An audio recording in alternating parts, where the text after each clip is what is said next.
días. Qué bueno es estar hoy acá. Me gustó mucho ver tantos hombres hoy compartiendo y jóvenes compartiendo, niños compartiendo de la palabra del Señor. Realmente eso anima bastante, ¿no? Eh, y hoy queremos oír su palabra y queremos que sea ella la que esté hablando a nuestra vida. Eh, en este año hemos hablado de la importancia, ¿cierto?, que tiene la intimidad con Cristo, que muchas veces se pierde por diferentes, por diferentes cosas, se pierde esa relación. A veces es como decía esta mañana Cristian en la escuela bíblica, el acomodarse a este mundo, por los afanes de este mundo, como que la palabra se va dispersando en nuestras vidas, ¿verdad? Y por eso al principio del año estuvimos hablando de recuperar esa intimidad con Cristo, por cómo esa intimidad con el Señor hace que tu vida vuelva a un vacío parecido al que tenías cuando estabas en Cristo. ¿Sí? Allí cuando estábamos hablando del profeta Ageo, veíamos cómo el pueblo se había concentrado en su vida y se había olvidado de su relación con Dios. ¿Vienen consecuencias por eso? Vinieron consecuencias de todo tipo, no solamente financieras, de todo tipo vinieron consecuencias a la vida del pueblo. También vimos durante este año la importancia de esas disciplinas espirituales y de esas bases que toda iglesia sana debe tener, y entre esas está la oración. Tener una vida de oración, una vida de meditación en la palabra, una vida de adoración genuina, no solamente de cantar los domingos acá un tiempo, que es parte de la adoración congregacional, sino con nuestra vida. Recordamos allí a Romanos 12. Hermanos, por las misericordias de Dios, ¿cierto? Presentad sus cuerpos como sacrificio vivo, santo, agradable a Dios, que es vuestro verdadero culto. O sea, mi verdadero culto a Dios no solamente lo hago cuando canto aquí un domingo, sino cuando la gente ve a Cristo reflejado en mi vida. Allí es cuando soy un sacrificio vivo para Él, y es la mayor muestra de adoración. Y también en todo esto, pues a través también de la escuela bíblica, hemos estado viendo diferentes, como les decía, disciplinas y bases para reconstruir esa relación que de pronto hoy con el Señor tú puedes tener rota, ¿verdad? Aquí no debemos olvidar, porque eso es importante, que no es tanto también lo que yo puedo hacer para Dios. Es importante entender que sin la gracia y sin la misericordia de Dios nada puedo hacer. ¿Qué dice Juan 15? Separados de Él, puedes tener muy buenas intenciones de recuperar tu relación con Cristo, pero el Señor te está diciendo, permanece en mí, permanece en mí. Porque si permaneces en mí, no es que produzcas, es que llevas fruto que viene de mí hacia ti. Y allí es que se mantiene una relación con el Señor. Bien, hoy vamos a iniciar una serie. Entonces hemos estado hablando de oración, adoración, ¿qué más? Meditación de la palabra, ¿cierto? Como esas bases para que nos ayudan a tener esa relación con el Señor. Y hoy vamos a iniciar una serie de 3 prédicas en las cuales vamos a hablar de la comunión. Cómo la comunión que tenemos aquí en nuestra iglesia nos ayuda a mantener una relación con Dios íntima, ¿verdad? Pero entonces la primera pregunta sería, ¿qué es comunión? Bueno, como su palabra etimológicamente lo dice, común, unión. O sea, hay algo en común que nos une. Y eso lo podemos ver alrededor de cualquier estamento, de cualquier sociedad de amigos o cualquier empresa. Hay algo en común que nos une. Y aquí en nuestra congregación y en nuestra iglesia, ¿qué es eso común que nos une? O más bien yo diría, ¿quién es ese que nos une?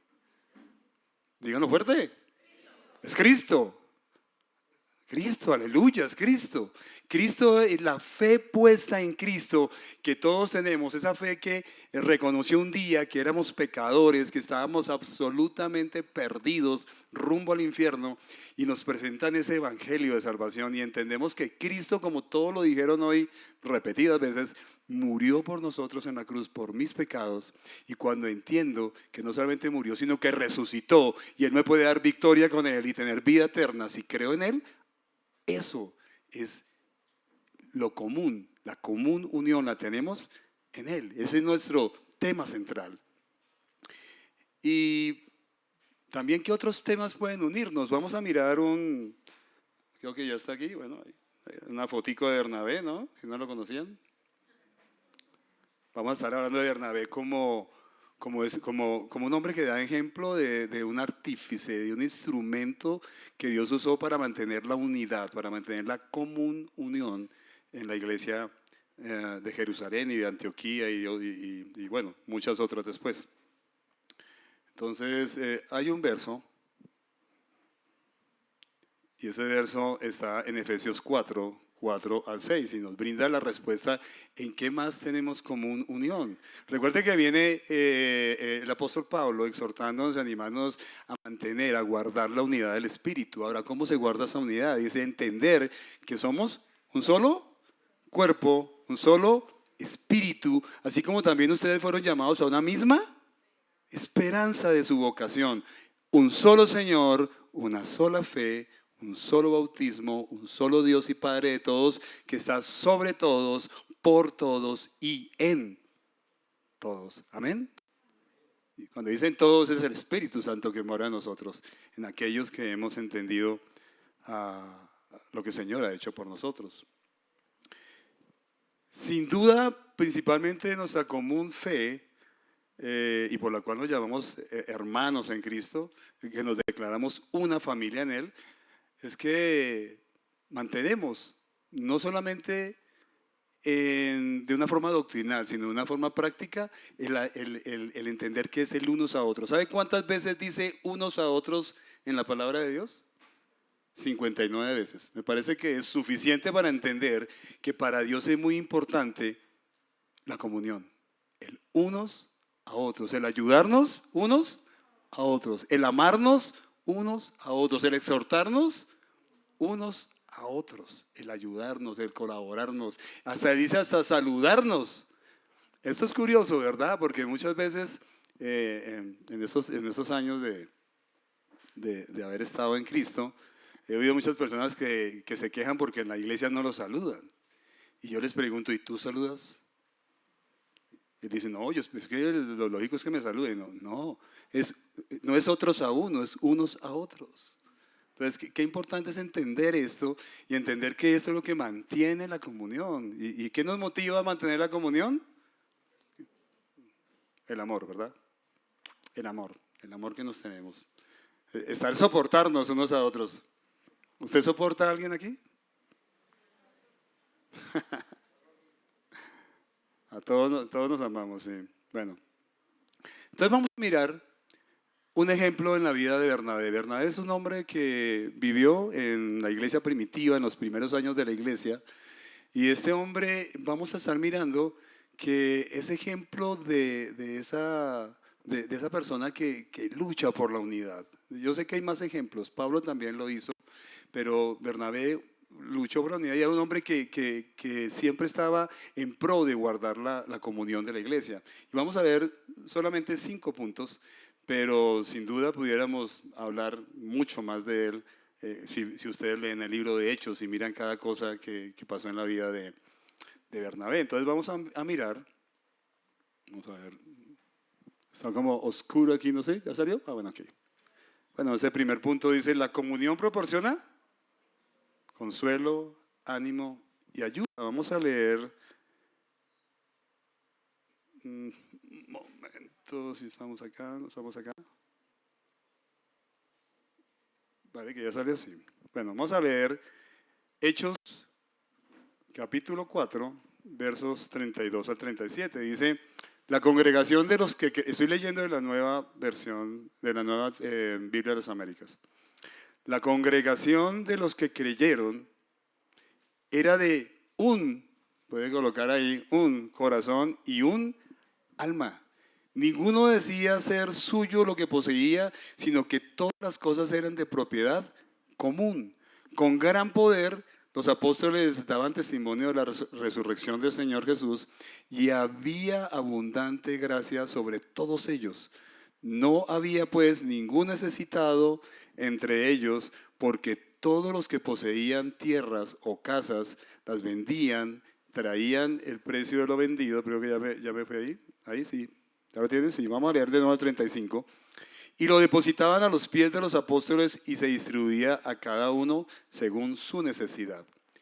Y José, un levita natural de Chipre, a quien también los apóstoles llamaban Bernabé, que traducido significa hijo de consolación, dice allí en el verso 37, que creo que no me quedó aquí, dice que poseía un campo y lo vendió, trajo el dinero y lo depositó a los pies de los apóstoles. Bien.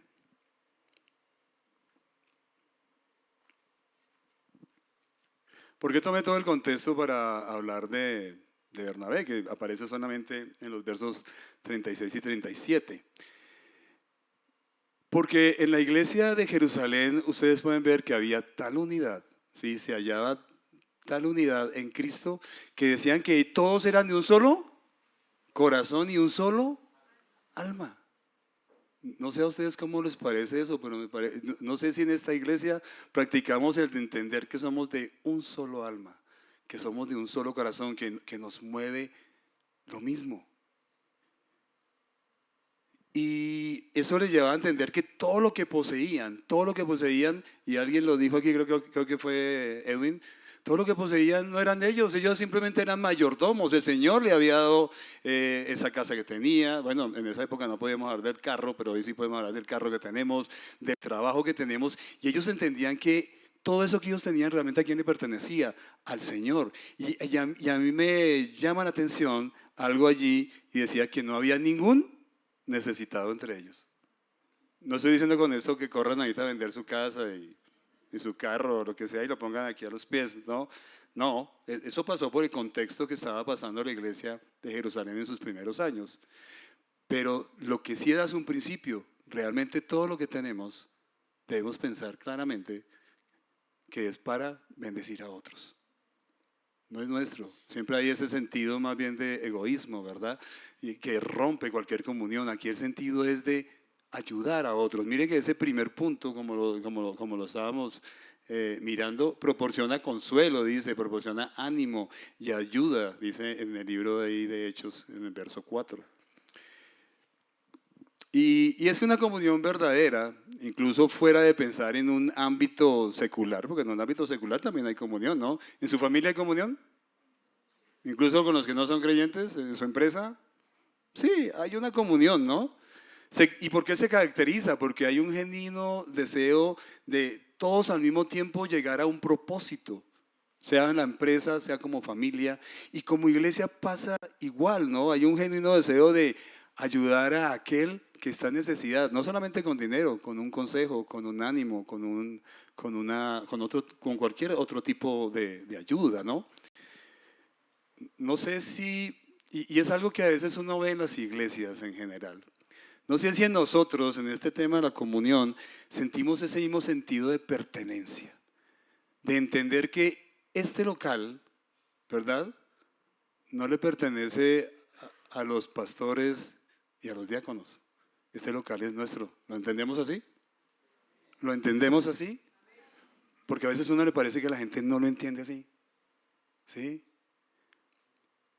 Y me gusta entender que había ese sentido de pertenencia por su iglesia y todos se ayudaban unos a otros, saber que todos son nuestros hermanos en Cristo y lo lógico es que nos estemos ayudando unos a otros, ¿no? Y en esta iglesia, en la iglesia de Jerusalén, que es la que estamos mirando, existía un hermano que se llamaba José y los apóstoles, ¿cómo lo apodaron? Bernabé, ¿qué significa? Hijo de consolación o hijo de exhortación o hijo de que da ánimo. ¿Ustedes creen que llegó Juan Manuel y de una vez yo le puse Bernabé, apenas lo vi? No, seguramente yo conozco a Juan Manuel y llevo buenos meses conociéndolo, ¿verdad? Y yo empiezo a ver su actitud y eso fue lo que pasó seguramente. Ellos empezaron a ver la actitud de este hombre y les sorprendió ver cómo este hombre vivía siempre en su actitud, en su boca, siempre había una palabra de consuelo, siempre había una palabra de ánimo.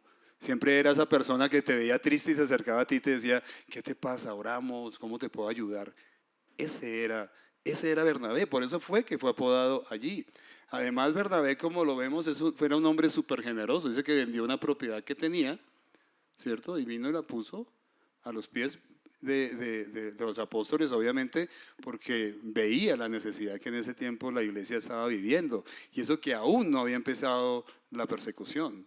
Recordemos que después, cuando empieza la persecución, hay todavía más pobreza en la iglesia porque todo se le cierra y más a causa de la persecución. ¿Qué falta hace en nuestra iglesia hermanos como esos, verdad? ¿Ustedes creen que sí? ¿Ustedes creen que hace falta en la iglesia gente que a uno lo anime?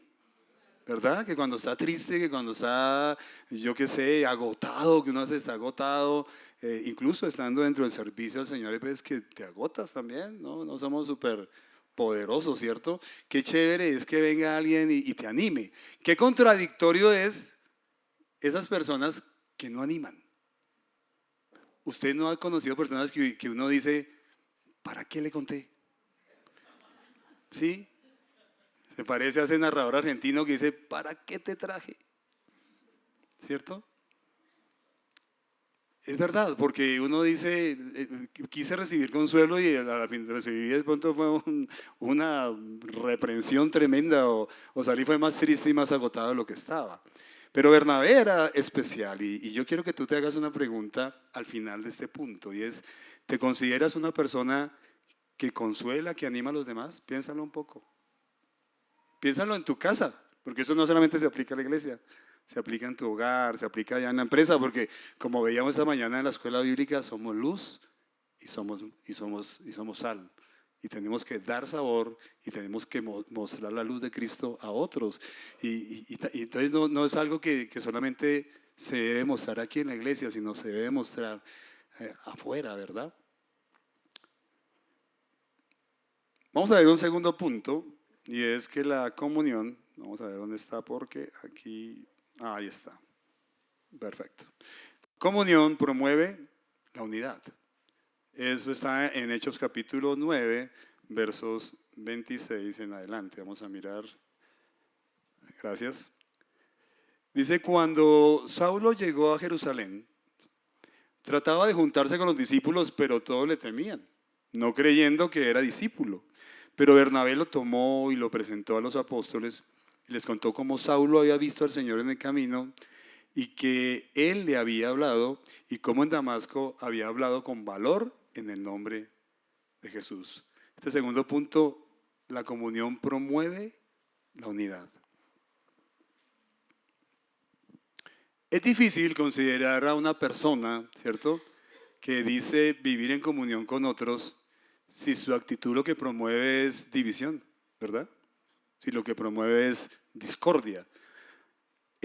Yo recuerdo que Proverbios, Proverbios capítulo 6, no lo busquen, verso 12 al 14, dice que la persona indigna, el hombre malvado, clave, el que hace el mal, eso está en Proverbios 6, 12, 14, si alguien quiere buscarlo, es el que anda con la boca perversa. Hablábamos de si animas o desanimas, ¿no? El que guiña los ojos, el que hace seña con los pies, el que señala con los dedos, el que con perversidad en su corazón continuamente trama el mal, el que siembra discordia, y dice allí en el contexto general, porque después recuerden que dice que 6 cosas aborrece el Señor y aún 7 abomina su alma, y empieza a hablar de lo mismo, y al final dice que el que siembra discordia entre los hermanos, el Señor aborrece eso. Dice que lo aborrece, no es que no le cae muy bien, es que lo aborrece. ¿Sí? Todo aquel que tiene este tipo de actitud, todo su ser está listo, está presto a romper la unidad. A romper la unidad. Por eso les decía en este punto, ¿cierto? Que la comunión promueve la unidad. Cuando el apóstol Pablo creyó en Cristo, ¿verdad? Recuerden que él sale allá para Tarso, para su tierra, después está un tiempo allá, unos años allá, y viene y empieza a predicar de Cristo. Y obviamente la gente empezó a verlo y los creyentes no le creían y los judíos estaban confundidos. ¿Y a este qué le pasó? Que con ese celo y tan tenaz y ese odio estaba persiguiendo los cristianos para traerlos a Jerusalén y asesinarlos, ahora cómo así que está predicando de Cristo. ¿Cómo es? Ahora, según este versículo, creo que está ahí todavía, ¿no? ¿Cuál fue la actitud que tuvieron los hermanos en Jerusalén? La primera actitud. ¿Ah? ¿Le tenían temor? ¿No creían en él? No creían en él. Temor y rechazo. Pero aquí aparece Bernabé con una actitud amorosa y conciliadora. ¿Esa es nuestra actitud? Siempre estaré preguntando eso. Esa actitud que, como leía Edwin en la dirección, en 1 Corintios 13, va correspondiente al amor. Dice que el amor todo lo cree. Qué chévere es ver a este hombre, ¿verdad? A este hombre que creía que Cristo era capaz y pudo transformar al apóstol Pablo. Él lo creía. Y él vino, ¿cierto? Y dio fe de esa conversión a la iglesia. Y dijo, oiga, crean, el cambio, Cristo lo transformó. Vamos, crean en él. ¿Cómo necesitamos en la iglesia este tipo de personas que promueven la unidad, que creen en un Dios que cambia vidas, que es capaz de transformar vidas, ¿no? Y que presenta al que estaba perdido, ¿verdad? O al hermano que de pronto ha caído, que también pasa igual, ¿no? Y lo introducen de nuevo a la comunión con la iglesia. Venga para acá, Dios lo hizo por ti. Lastimosamente, en algunas iglesias y por parte de algunos hermanos, aquel que estaba perdido en el mundo y que tenía muy mala reputación, ¿verdad? O aquel que siendo ya creyente ha caído, ya queda rotulado, ¿cierto? Ya hay un rótulo ahí que dice no confiable. Y esa persona llega a una iglesia, en el caso de los que han caído, llega a la misma iglesia y nunca vuelve a levantarse allí. Eso es verdad, eso ha pasado porque como que ya tiene ese rótulo, ¿no? No confíes en él, ese baila en barra otra vez. Y qué bonitos son esos Bernabé, ¿verdad? Esos Bernabé que dicen, no, creamos en él. Porque Dios puede transformar vidas y puede volver a levantar al que ha caído. Amén. Entonces sí, puede. Y la pregunta aquí sería, ¿quién soy yo? ¿Soy de los que promuevo la unidad en la iglesia? Espero que sí, ¿no? Vamos a un tercer punto. Sí, vamos a un tercer punto. Gracias. Y es que la comunión nos anima a permanecer fieles. Vamos a leer aquí Hechos capítulo 11, versos 22 al 20. Bueno, aquí creo que se me perdió uno, yo le leo el otro, 22 al 24.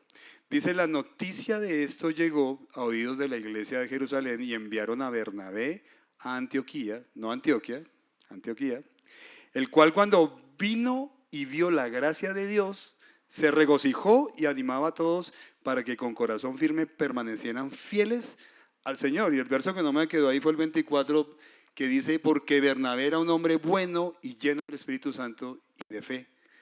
Y una gran multitud fue agregada al Señor. Después de la muerte de Esteban, ¿recuerdan la muerte de Esteban, capítulo 7 de Hechos? ¿Sí? ¿Sí? Cuando la piden a este hombre después de tremenda predicación que da. ¿Sí? Se inició una gran persecución en la iglesia de Jerusalén, lo que estaba hablando anteriormente. Y los creyentes, ¿qué les tocó hacer? Dispersarse por todo el imperio romano. Ahí se empezó a dispersar, todos los creyentes en Cristo salieron de Jerusalén corriendo. Pero ¿quién permitió esa persecución? ¿Quién? Dios. Dios, porque muchas veces dicen, no, Satanás que los atacó. Bueno, si los atacó fue porque Dios le dijo, atáquelos para que salgan. Porque tan pronto salieron, empezaron a cumplir la orden que Cristo les había dado de que le fueran testigos. ¿En dónde? En Jerusalén, en Judea, en Samaria y hasta lo último en la tierra. La verdad es que somos muy cómodos. A nosotros nos gusta andar cómodos. Pero esa es la persecución. Dios le permite, ¿para qué? Para que salgamos y prediquemos el evangelio en otro lugar, ¿no? Entonces, efectivamente, algunos creyentes salieron a predicar y algunos fueron a esa región de Antioquía, y el impacto fue tan positivo de la predicación del evangelio que muchos gentiles se convirtieron a Cristo. Muchos gentiles, muchos no judíos, pero también judíos que estaban allá en las sinagogas. Por esa razón, la iglesia de Jerusalén oye la noticia y le dice a Bernabé, vaya y mire si eso es cierto. Como vaya a hacer una auditoría, ¿verdad? Vaya y lo mira.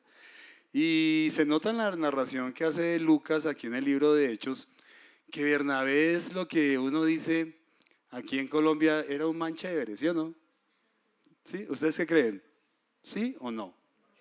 Sí, era un tipo chévere, esos tipos que a uno le caen bien, que son buena gente, que uno, verdad, los conoce un tiempo y dice, "Oiga, este tipo, no, yo quiero ser amigo de este tipo, es muy chévere, ¿sí? Ese era un hombre que decía allí que era un hombre que estaba lleno del Espíritu Santo y que tenía un carácter bueno y una fe férrea en Cristo, realmente impactaba la forma de él ser. Y el hecho de llamarse o que lo hubieran apodado hijo de consolación es porque, vuelvo y repito, en su boca siempre había una palabra de ánimo.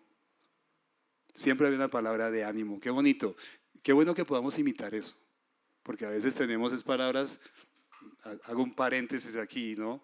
Ahorita que reforma la salud, que reforma las pensiones, y uno escucha a cristianos tan preocupados, que uno dice, ¿será que entendieron que estamos en este mundo, pero no somos de este mundo? ¿En dónde está puesta mi esperanza? ¿En un partido político? Hermanos, ¿en quién está puesta su esperanza? En Cristo. Si viene la reforma, que venga.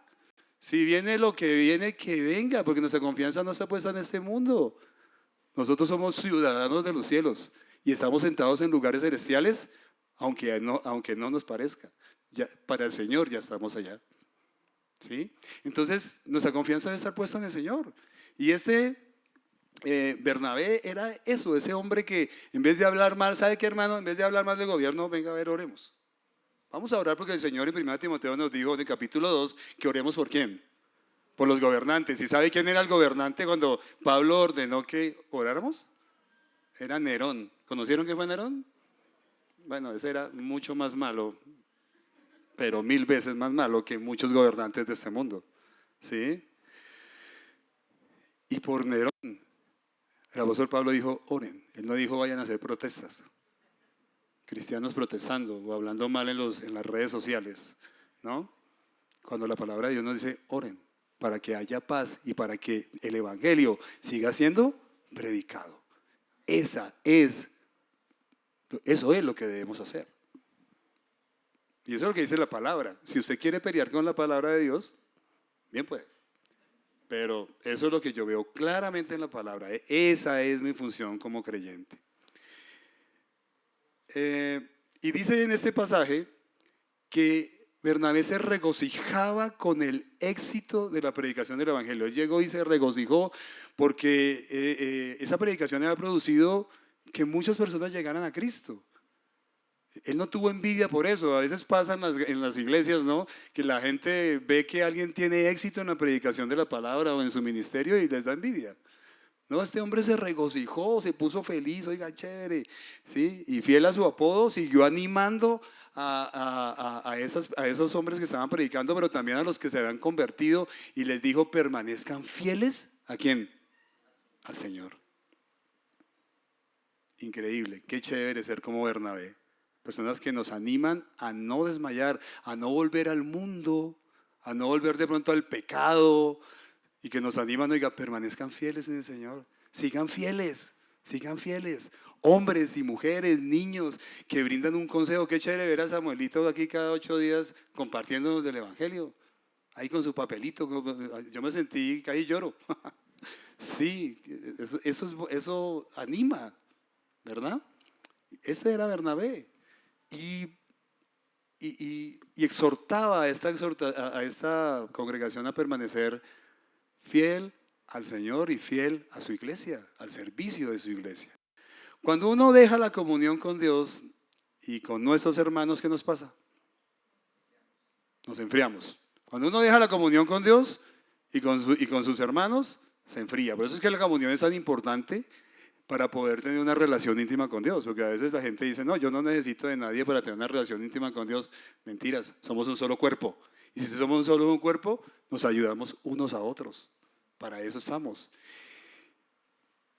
Y es muy común, ¿verdad? Es muy triste, diría yo, que Cuando las personas se alejan de Dios es precisamente porque han dejado la comunión con sus hermanos en su iglesia local. Y allí se alejan y empiezan a sufrir consecuencias de ese distanciamiento. La verdad, este año a mí me ha entristecido, y el año pasado, ver parejas de creyentes que yo les llamaría maduros, que incluso para mí fueron una referencia cuando yo empecé en la vida cristiana, y que llega a mis oídos que se divorció de su esposa. De verdad, yo no sé si a usted le impactará eso, pero a mí sí me impacta que hay matrimonios cristianos divorciándose. Y cuando uno va a mirar qué es lo que ha pasado, no solamente han dejado su relación con el Señor, sino que también han dejado su relación con sus hermanos. Empiezan a volverse casa sola, que llaman, ¿no? No necesito de nadie. Y esa es una de las consecuencias.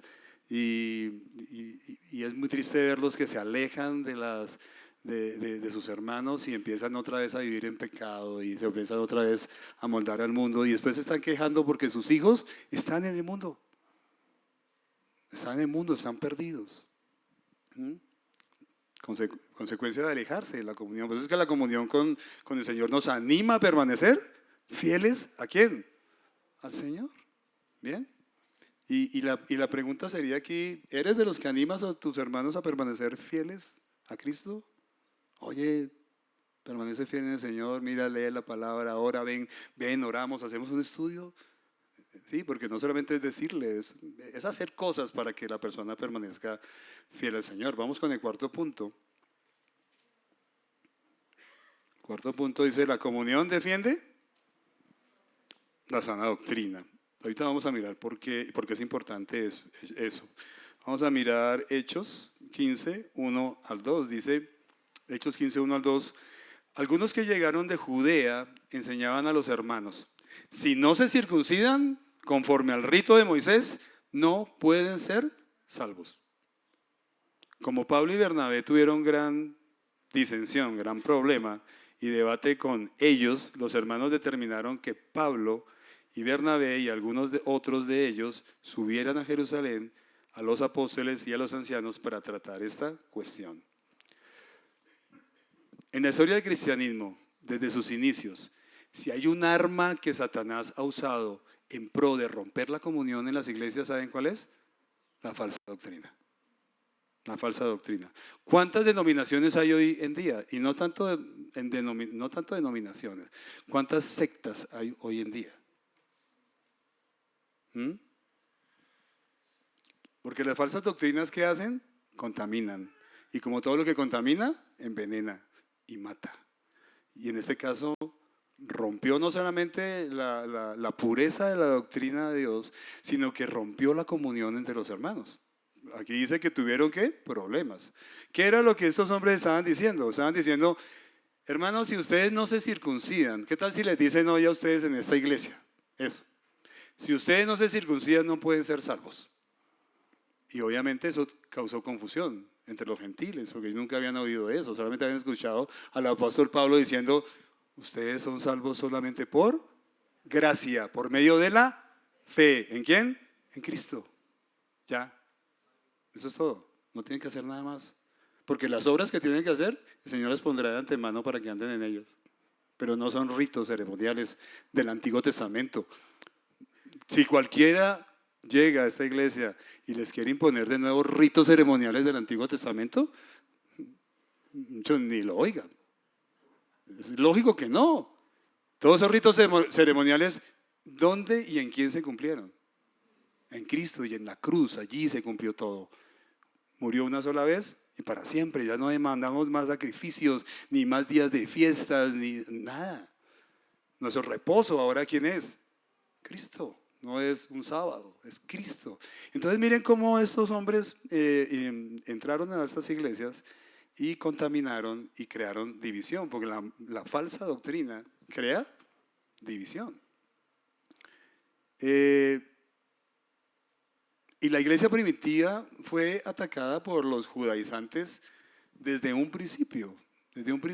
Y miren que cuando uno analiza a muchas iglesias que hoy se hacen llamar mesiánicas, tú ves eso. Tú ves un volver a la ley. No porque la ley sea mala, porque yo no estoy hablando aquí de la ley moral, no, yo no estoy hablando de esa. ¿La ley moral sigue siendo firme hoy día? Sí, porque si usted quiere demostrar que es cristiano, lo lógico es que ande conforme o al menos muestre luz de que usted es creyente, porque los 10 mandamientos se ven en su vida, en su casa, en su familia, en su empresa. ¿Sí? Eso determina el carácter de Cristo, porque lo que está determinado en los 10 mandamientos es el carácter de Cristo, ¿verdad? Esa ley no lo salva, pero esa ley sí muestra si usted es un verdadero creyente. ¿Me entienden ahí? Para que no me confundan. No es que digan, ahora va a hablar otra falsa doctrina. No, no. La ley no salva, pero esa ley moral, los 10 mandamientos, muestran que tú eres un verdadero creyente cuando los obedeces. Por algo el Señor Jesucristo dijo, si me aman, guarden mis mandamientos. Esos mandamientos. No los mandamientos o no esa ley ceremonial. La circuncisión estaba dentro de la ley ceremonial, ¿cierto? Para identificarse como judío, un niño debía ser circuncidado el 8º día. Pero en Cristo ya no. Entonces Pablo y Bernabé, me encanta ver en Pablo y Bernabé que ellos lucharon fervientemente durante toda su vida contra esos falsos maestros, ¿sí? Porque ellos sabían que si la iglesia era pervertida por esa falsa doctrina, la comunión sería afectada. Incluso el mensaje de salvación quedaría afectado. Sería otro evangelio. Y el apóstol Pablo decía en Gálatas que otro evangelio sería que algo maldito, sería anatema, ¿verdad? Y eso sería causa lastimosamente de divisiones. Pablo se caracterizó por su defensa en todas sus cartas. Ustedes miran todas sus cartas y él se la pasó peleando contra eso. Peleando contra, no solamente contra los judaizantes, sino contra los gnósticos, ¿no? Esa fue su lucha para que no introdujeran esas malas enseñanzas. Y al final, ¿qué produjo esa acción valerosa de Bernabé y de Pablo? Pues el primer concilio de Jerusalén. Ese primer concilio de Jerusalén reunió a todos los ancianos, a todos los apóstoles de la iglesia de Jerusalén a discutir este tema. ¿Qué cosas debían guardar ellos? ¿Sí? Sería que tenían que circuncidarse, tenían que volver a hacer sacrificios. Empezaron allí de nuevo a hablar y entonces vamos a mirar qué sucedió después de este, o a qué determinación a ver, ¿dónde está? Perdón. Sí, ahí, gracias. Terminado el concilio, ellos salen con unas cartas, esas cartas debían llevarlas a todas las iglesias, y miren lo que decía esas cartas, dice, así que ellos después de ser despedidos, descendieron a Antioquía y reuniendo a la congregación entregaron la carta. Cuando los hermanos la oyeron, ¿qué hicieron? Se regocijaron por el consuelo, otra vez que les impartía. Siendo Judas y Silas, también profetas, exhortaron y confortaron a los hermanos, dice allí, con un largo mensaje. Esa defensa en pro de la sana doctrina produjo consuelo, produjo ánimo, regocijo, porque descansaron de entender que no tenían que otra vez volverse a esclavizar de un poco de ritos. ¿Sí? Descansaron, y no, gloria a Dios. Y lastimosamente hay que tener mucho cuidado en ciertas iglesias que llenan a las personas de ataduras, de legalismos. Hoy, esta mañana hablábamos de eso, ¿no? Pues en la forma de vestir, en la forma en cierta ritología que cuando uno se pone a mirar viene del Antiguo Testamento, que aquí tiene que haber un candelabro. La luz nuestra ya no es un candelabro, la luz nuestra, ¿quién nos la proporciona? Cristo. Entonces lo vemos en muchas iglesias. ¿Y eso qué causa? Divisiones. ¿Por qué es lo que ha causado? ¿Por qué creen que hay tanta denominación? Por eso. Lastimosamente, esa falsa doctrina, los judaizantes, permeó a las iglesias más o menos desde el siglo III en adelante. Y cuando uno ve una iglesia tradicional, ya saben a cuál me refiero, pues ustedes lo que ven ahí es un tabernáculo pintado, ¿no? El altar de los sacrificios acá, porque aquí ahí sacrifican supuestamente a Cristo cada 8 días. Allá atrás tienen el lugar santísimo, de donde sacan el cáliz, ¿verdad? ¿Sí? Entonces uno puede ver en eso cómo el judaísmo al fin y al cabo lo logró, permeó y rompió la unidad de la iglesia. Vamos a mirar ya el último punto. Quinto, el pecado rompe la comunión. El pecado rompe la comunión. Vamos a mirar Gálatas capítulo 2, versos 11 al 14. Dice: pero cuando Pedro vino a Antioquía, me opuse a él cara a cara, porque él era digno de ser censurado. Porque antes de venir algunos de parte de Jacobo, él comía con los gentiles, pero cuando ellos vinieron, Pedro empezó a retraerse y apartarse, porque temía a los de la circuncisión. Y el resto de los judíos se le unió en su hipocresía, de tal manera que aún Bernabé fue arrastrado por la hipocresía de ellos. Pero cuando vi que no andaban conforme, dice allí, ¿cierto? Que no andaban, pero cuando vi que no andaban con rectitud en cuanto a la verdad del evangelio, dije a Pedro delante de todos: si tú siendo judío vives como los gentiles y no como los judíos, ¿por qué obligas a los gentiles a vivir como judíos? Le confieso que cuando yo estaba haciendo este punto me dolió, porque yo venía hablando bien de Bernabé hasta ahí. Sí, me dolió y dije, pero ¿será que lo pongo? Boleteo a Bernabé, lo daño, ¿cierto? Entonces yo la estaba pensando, pero fue difícil, porque es que esto que estoy colocando en este punto, ¿verdad? El hecho de que el pecado rompe la comunión, pues fue muy claro acá. Dice allí que, y el resto de judíos se unió de tal manera que aún, ¿quién? Mi amigo del alma. ¿Sí? Sin duda Bernabé, como lo hemos podido ver, era un gran hombre, ¿sí? Y en toda su vida fue un gran ejemplo de cómo yo debo ser un artífice, como lo dice hoy el título, para mantener la comunión de la iglesia. Pero, ¿quiénes somos nosotros para criticar a Bernabé? ¿Será que no nos ha pasado igual que a Bernabé? ¿Sí? Tan buena gente hasta que caemos, porque somos pecadores aún. Hay que entender que nosotros en la cruz fuimos librados de la pena del pecado, ¿cierto? Y que ahora que tenemos al Espíritu Santo morando en nosotros, somos libres del poder del pecado. Pero el pecado todavía habita en nosotros, y hay veces lastimosamente que le damos ocasión. Por tal razón, más que realizar un juicio en contra de este excelente hombre de Bernabé, es mirar que tú y yo fallamos, y cuando fallamos podemos afectar la comunión de la iglesia. Bernabé y Pedro, judíos, reciben una comisión allí en Antioquía, ¿cierto? Que venía de Jerusalén. Y mientras no estaban los judíos, ¿qué hacían? Conversaban con los gentiles, estaban con los gentiles, pero cuando llegaron, se apartaron.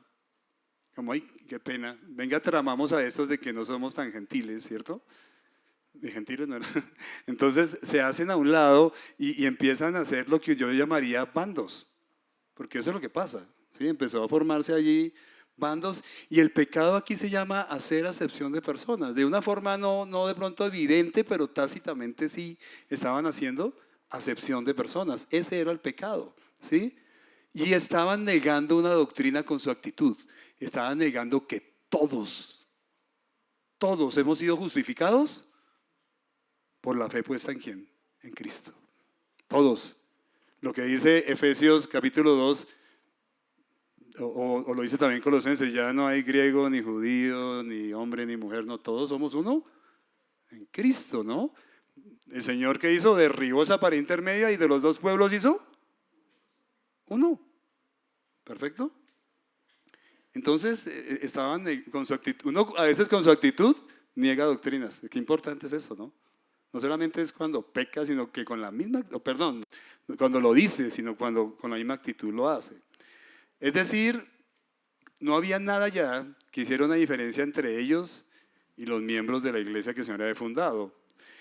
Y sin duda el pecado, como les decía, rompe la comunión, ¿sí? Con nuestros hermanos. Si rompe la comunión en la casa de uno, ¿a ustedes no se les ha roto la comunión, esposos, por el pecado? ¿Sí? ¿O su esposa nunca ha pecado? Alce la mano. ¿O su esposo es una tierna paloma? ¿Y qué pasa cuando le grité a mi esposa, no fui amoroso? ¿Sí? ¿Eso rompe la comunión? Sí, la rompe. La rompe el hecho de que ella me esté hablando y yo esté mirando y chateando con el celular. ¿Sí? Por lo cual le pido perdón a mi esposa todos los días. Sí, sí. Sí, porque en eso sí, no se hagan los santos, señores. Caemos mucho, ¿verdad? En eso, ¿no? Y uno cree que no ofende, pero ofende. Ah, mi amor, es que tenía que contestar unos chat, pero realmente estamos ofendiendo. Y rompemos la comunión. El pecado rompe la comunión. Por eso no solamente nos vamos a centrar en esto que pasó con Bernabé, en este caso, cuando se unió a la hipocresía de Pedro, dice ahí, sino que hay pecados que para mí son más cancerígenos incluso y rompen más la comunión en una iglesia que los pecados sexuales, y es la murmuración. ¿Cuánto daño hace la murmuración? ¿Cuánto daño hace la mentira, la envidia, ¿sí? El orgullo, el egoísmo? Cabe destacar acá que también debemos imitar a Pablo en lo que él hizo. Mire que para uno conservar la comunión, una vez tiene que ponerse rojo un poquitico, pero mejor rojo que pálido toda la vida, ¿cierto? Mejor porque después uno queda mal. Cuando uno ve que un hermano está pecando, y este hombre, Pablo reprendió a Pedro en público. ¿Por qué lo reprendió en público? Porque su pecado estaba siendo público y o sea, delante de todos. Yo admiro al apóstol Pablo ese carácter, ¿sí? Pero yo admiro también a la persona que se acerca a mí y me dice, Carlos, yo no sé, pero eso que hiciste tal día no me pareció. Y yo creo que el primer impacto para uno es sentir orgullo y decir, no, yo no hice eso. Pero la verdad le está haciendo a uno un bien, porque yo puedo estar rompiendo la comunidad o estar rompiendo la comunión de una iglesia por mi mala actitud.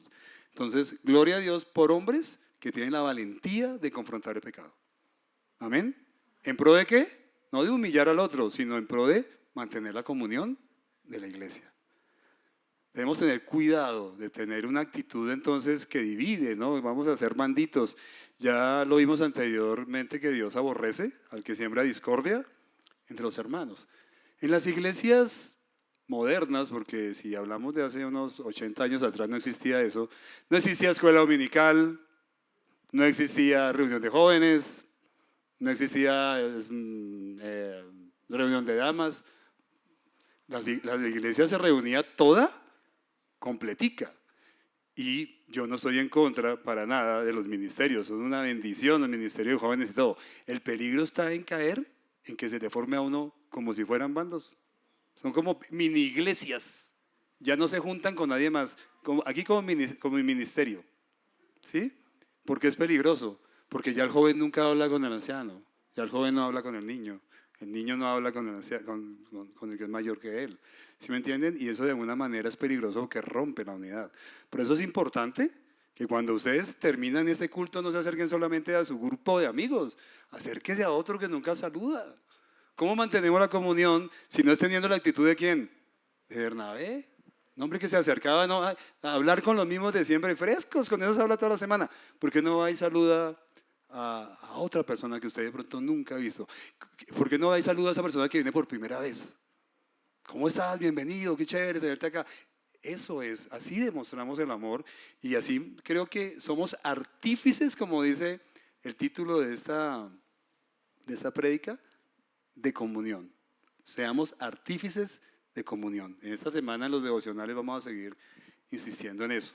Para terminar, me encanta este Bernabé. Ustedes recuerdan a Marcos, ¿no? Juan Marcos, ¿cierto?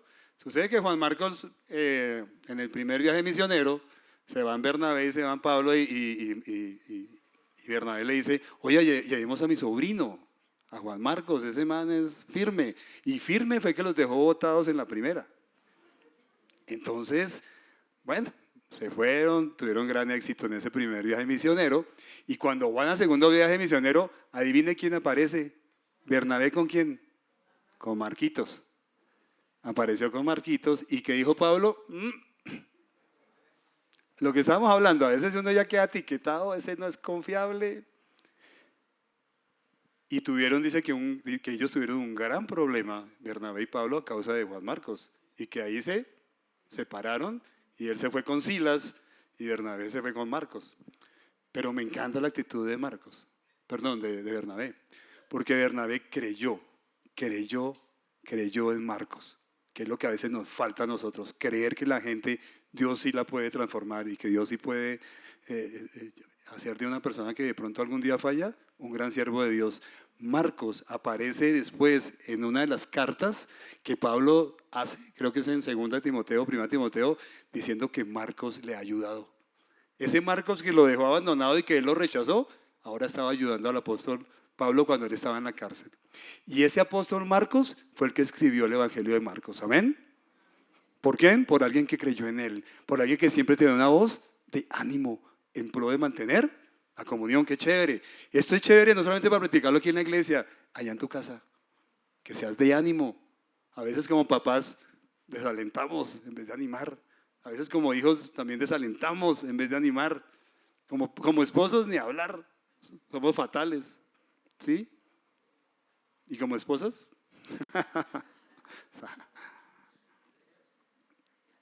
La comunión es una columna, hermanos, muy importante de la iglesia, que nos ayuda a mantenernos unidos a Cristo. De verdad que cuando uno tiene una buena relación con sus hermanos, ustedes a mí me ayudan a seguir fiel al Señor. Gracias. Gracias. No nos separemos. Y espero que ahorita que tenemos la comunión no estén ahí con los mismos. ¿No? Ojalá que se puedan distribuir, ¿no? Sí, si no hagan bandos o si no ya saben. Oremos. Dios, te doy gracias. Gracias por tu palabra. Realmente simplemente hacemos un comentario, pero es tu palabra sola la que habla y nos anima a imitarte a ti principalmente, Señor Jesús. Tú eres el principal referente de mantener la comunión. Luchaste tanto porque la iglesia fuera unida y como en tu oración de Juan 17, que todos fuéramos uno solo, como tú y el Padre son uno solo, que diste tu vida por nosotros para crear esa unidad, para crear esa comunión. Gracias, Señor, tú eres nuestro mayor ejemplo y gracias por hombres como Bernabé, que nos muestran la bendición que hay detrás de una persona que consuela, que anima, que da un consejo, que está luchando porque la unidad de la iglesia no se rompa, en contra de falsas doctrinas, de cosas contaminantes que llegan a la iglesia, que son capaces como el apóstol Pablo de levantarse y exhortar a un hermano para que vuelva a la comunión, que con su actitud no llegue incluso a enseñar tácitamente una falsa doctrina. Gracias te doy, Señor, por ese ejemplo que nos das en tu palabra. Y te pido que nos ayudes, no es fácil. Tendemos a ser solos, tendemos a no querer vivir en comunidad, tendemos a ser bandos, nos gusta. A veces tendemos a murmurar y con esa lengua crear división, Señor. Te ruego que nos ayudes a tener la actitud de Bernabé, pero más que eso, a tener tu actitud, Señor Jesucristo, porque tú nos has predestinado para ser tus hijos y para que seamos conformes a la imagen de tu Hijo. Ayúdanos, Señor. Gracias por tu Espíritu Santo que mora en nosotros y que actúa y que nos santifica cada día más. En tu nombre he orado. Amén. Bien, quiero saludar a unas personas.